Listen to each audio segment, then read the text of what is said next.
Le Seigneur soit avec vous. Et avec votre esprit. Annonce de l'Évangile de Jésus-Christ selon saint Luc. Gloire à toi, Seigneur. Jésus rassembla les 12. Il leur donna pouvoir et autorité sur tous les démons, et de même pour faire les guérisons. Il les envoya proclamer le règne de Dieu et guérir les malades. Il leur dit, ne prenez rien pour la route, ni bâton, ni sac, ni pain, ni argent. N'ayez pas chacun une tunique de rechange. Et quand vous serez reçus dans une maison, restez-y. C'est de là que vous repartirez. Et si les gens ne vous accueillent pas, sortez de la ville et secouez la poussière de vos pieds. Ce sera un témoignage pour eux. Ils partirent et ils allaient de village en village, annonçant la bonne nouvelle et faisant partout des guérisons. Acclamons la parole de Dieu. Louange à toi, Seigneur Jésus.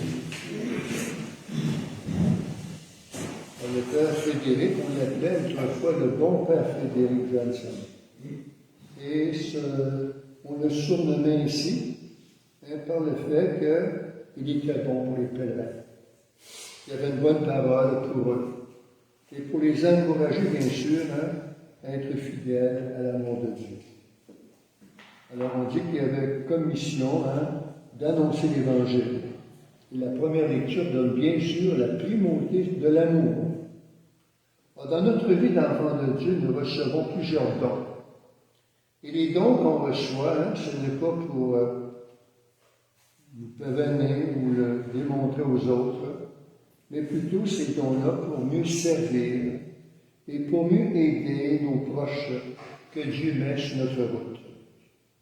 Le Père Frédéric a résidé en Terre Sainte durant 12 ans et a accueilli des pèlerins de partout dans le monde et les conduisait au tombeau de Jésus. Et il leur faisait goûter le privilège d'être sur les lieux de la Terre Sainte et de même d'être au même lieu où sa très sainte mère aussi a vécu.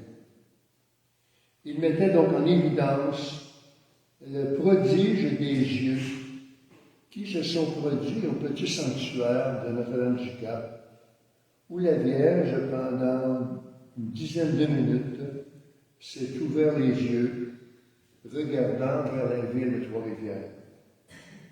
Et ces témoins ont pu observer ce phénomène avec le Père Janson. Ils étaient trois témoins qui ont vécu ce phénomène des yeux, du regard de Marie.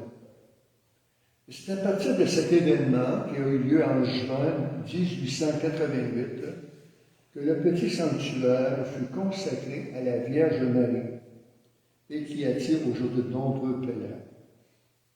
Le Père Johnson, un habitué de pèlerinage, faisait marcher ses pèlerins, car le corps, disait-il, est important dans l'expression de la foi pour donner au cœur et à l'esprit la conviction que Dieu veut renouveler et combler ses marcheurs, comme Jésus sur la route d'Emmaüs, ou encore quand on fait les pas dans Compostelle.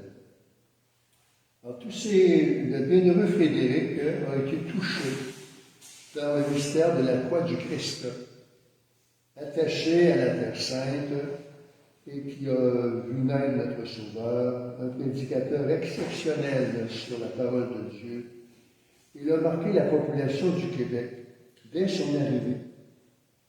Et on dit qu'il a complété aussi sa conversion mariale et la grandeur de la Mère de Dieu en vivant au sanctuaire.